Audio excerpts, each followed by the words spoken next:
Günümüzde içinde bulunduğumuz bir kısım dahiyeler, belalar, musibetler, hani başta birilerinin belki zulmüne maruz kalma, haksızlıklara maruz kalma, bunları görmezlikten gelmek çok zor ama elden geldiğince görmezlikten gelmeye çalışmalı.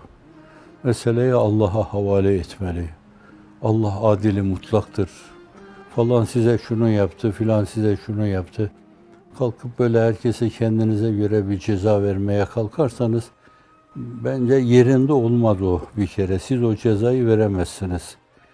Bazen o ceza o kadar büyüktür ki siz onu vermeye kalktığınız zaman daire-i üluhiyete müdahale etmiş olursunuz. Saygısızlıkta bulunmuş olursunuz.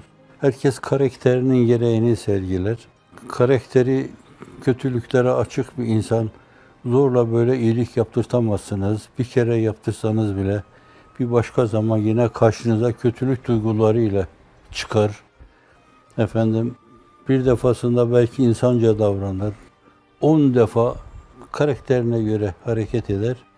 Dolayısıyla bence o türlü şeylerle meşgul olduğunuz zaman meşgul olacağınız şeyleri ihmal etmiş olursunuz.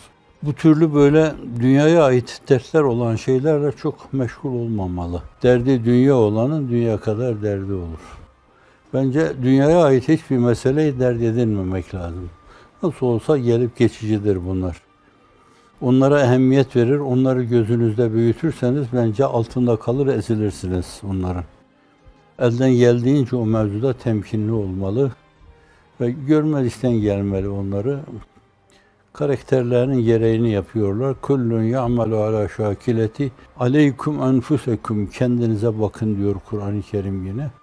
Kendi kusurlarınızı görmeye çalışın. Falan size zulmettiği zaman bile acaba biz Rabbimize karşı vazife ve sorumluluklarımızın hangisinde kusur yaptık ki Cenab-ı Hak birilerini bize musallat etti. Şu virüsü de musallat eder Allah, zelzeleyi musallat eder, fay kırılmasını musallat eder, çekirgeyi musallat eder, güvercini musallat eder, eder Allah Celle Celaluhu. Ancak Allah'ın Celle Celaluhu imhalleri vardır, ihmalleri değil, imhaller vardır. Mehil verir, Erhamur Rahimindir o, Rabbül Alemindir. Herkes böyle hemen bir kusur işlediğinde onu cezalandırırsa yeryüzünde yine Kur'an-ı Kerim'in değişik yerlerde farklı ifadelerle ifade buyurduğu gibi esasen yürüyen bir tane canlı kalmaz. Evet. Çünkü herkes şöyle böyle bir günah işler, bir zulümde bulunur. Dolayısıyla Allah onu cezalandırınca o gider, onu cezalandırınca o gider, o cezalandırınca o gider. Hiç kimse kalmaz. Oysa ki öyle değil yani. Allah Celle Celaluhu imhalleri vardır. Kendine gelsin, aklını başına alsın, o kusurdan vazgeçsin, sevaba yönelsin, arınmaya koşsun. Allah Celle Celaluhu da onu bağışlasın, affetsin. Allahümme inneke afuvun kerimun tubul affe fa'fu anna ya Erhamer Rahimin. Allahümme affir lana verhamna ya Gaffar ya Settar iğfir li zunubina kullaha ve sur uyubena kullaha. Şimdi şu anda bir virüs, bu beni ne kadar ağlattığını Allah bilir yani. Her gün belki arkadaşlarıma diyorum, dünyanın değişik yerlerinde böyle dua, teveccüh, münacat koroları oluşturun. Cenab-ı Hakk'a toptan teveccüh edin. Üstadımızın buyurduğu gibi nasıl sadaka belayı def eder, aynen öyle de ekseriyetin halisane duası fereci umumi cezbeder diyor. Dolayısıyla değişik yerlerde böyle korolar oluşturmak suretiyle Cenab-ı Hakk'a teveccühte bulunarak insanlığa musallat ettiği şu şeyi bir an evvel böyle kaldırmasını ondan dileme. Bu hem bütün insanlık için bir moral olur. Hakikaten böyle bir açık kapı varmış meğer. Hem başkalarına da bir yol yöntem öğretmiş olursunuz.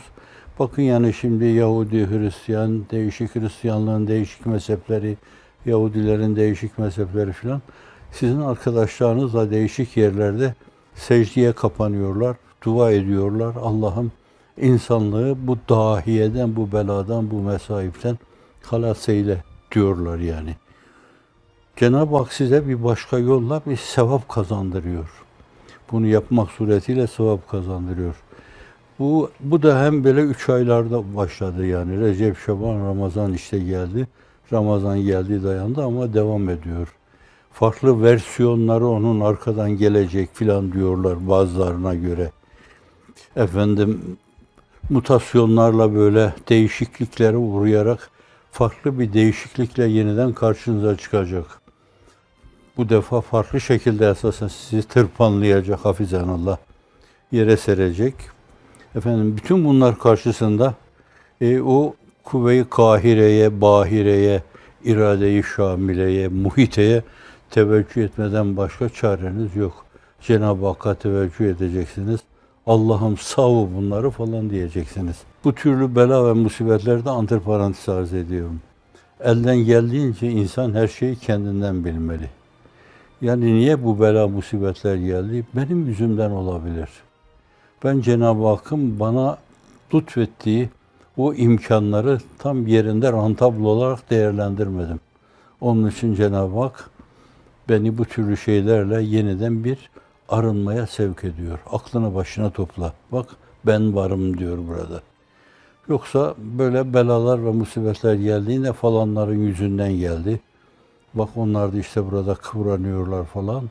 Demek suretiyle bu da Allah'a karşı ayrı bir saygısızlık. Suçu başkalarında arama. Yine kendisini böyle pak, temiz, esas müzekka görme doğru değil. Teskiye-i nefissiz, teskiye-i nefiste bulunma mevzu bence çok ciddi bir yanlıştır. Müzekka olmadığından sen kendini o temiz insan görmemelisin.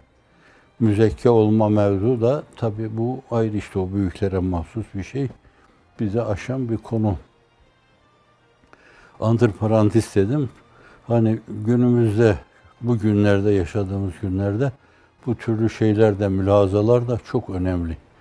Evet, böyle fikren, zihnen, kelamı nefsiyle insanlardan intikam alıyor gibi konuşma. Bakın alın, çekin işte yani. Allah Celle Celaluhu nasıl hakkınızdan geliyor sizin falan deme. Belki Allah onları da bizi de canımızı alır yani cezalandırır, eder filan. Öyle değil de esasen meseleyi kendimize bağlayarak bizim yüzümüzden oldu Allahu alem. Cenab-ı Hak bizi de bağışlasın, başkalarını da bağışlasın.